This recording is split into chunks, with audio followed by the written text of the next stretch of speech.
Hi hello అండి. ఈరోజు ప్రణతీస్ కిచెన్లో చికెన్ మండి ఫ్రై అయితే చేశాను. చాలా సింపుల్గా చేసుకోవచ్చు, అలాగే చాలా టేస్టీగా కూడా ఉంటుంది. ఇప్పుడు ప్రాసెస్ అయితే చూసేద్దాము. ముందుగా నేనైతే చికెన్ మండి ఫ్రైకి 2 లెగ్ పీసులను అయితే తీసుకున్నాను. ఇప్పుడు వీటిని వాటర్లో వేసి అందులో కొంచెం ఉప్పు అయితే వేసుకొని ఒక 20 మినిట్స్ అయితే బాయిల్ చేసుకోవాలి మీడియం ఫ్లేమ్ మీద. చూసారు కదా, చాలా బాగా ఉడికాయి. ఇవి చల్లారిన తర్వాత మ్యారినేషన్ అయితే చేసుకోవాలి. ఇప్పుడు మసాలాను అయితే ప్రిపేర్ చేసుకుందాము. అందులోకి కొంచెం కారం, కొంచెం ఉప్పు, 1 స్పూన్ ధనియాల పొడి, 1 స్పూన్ గరం మసాలా, కొంచెం ఆయిల్ అయితే వేసుకొని బాగా కలుపుకోవాలి. నేనైతే ఇందులో అల్లం వెల్లుల్లి పేస్ట్ అయితే వేయటం లేదు. ఇలా చేసుకున్న చాలా టేస్టీగా ఉంటుంది. కావాలనుకుంటే అల్లం వెల్లుల్లి పేస్ట్ కూడా వేసుకొని కలుపుకోవచ్చు. ఇలా మొత్తం కలుపుకున్న తర్వాత వాటిని అయితే ఆ లెగ్ పీస్లకైతే పట్టించాలి.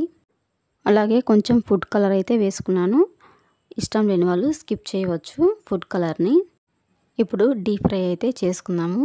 స్టవ్ మీద ఒక చిన్న కళాయి పెట్టుకొని అందులోకి కొంచెం ఆయిల్ అయితే వేసుకోవాలి. ఆయిల్ బాగా వేడెక్కిన తర్వాత అందులోకి ఒక్కొక్కటిగా లెగ్ పీస్ని వేసుకుంటూ ఫ్రై చేసుకోవాలి.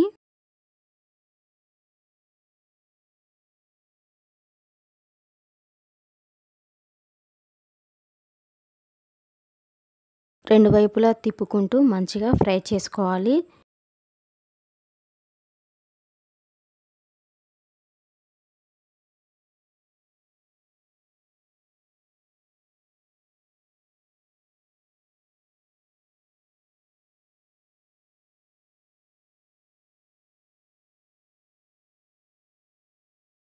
చూసారు కదా, చాలా బాగా ఫ్రై అయింది. ఇప్పుడైతే వేరొక ప్లేట్లోకి అయితే తీసుకోవాలి.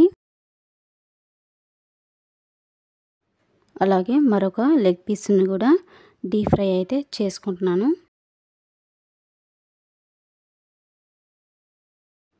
మీడియం ఫ్లేమ్ మీద అయితే పెట్టేసి రెండు వైపులా తిప్పుకుంటూ మంచిగా ఫ్రై చేసుకోవాలి.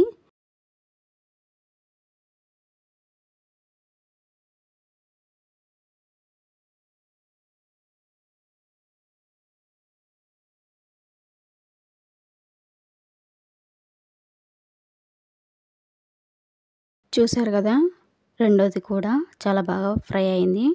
ఇప్పుడైతే ఒక ప్లేట్లోకి అయితే తీసుకుందాము. ఇవి పప్పుచారులోకి కాంబినేషన్ చాలా టేస్టీగా ఉంటాయి. ఇంట్లోనే ఈ విధంగా ప్రిపేర్ చేయండి, అందరూ చాలా ఇష్టంగా తింటారు. ఇంట్లో చేసుకున్నది చాలా హెల్తీ కదా, తప్పకుండా ట్రై చేయండి.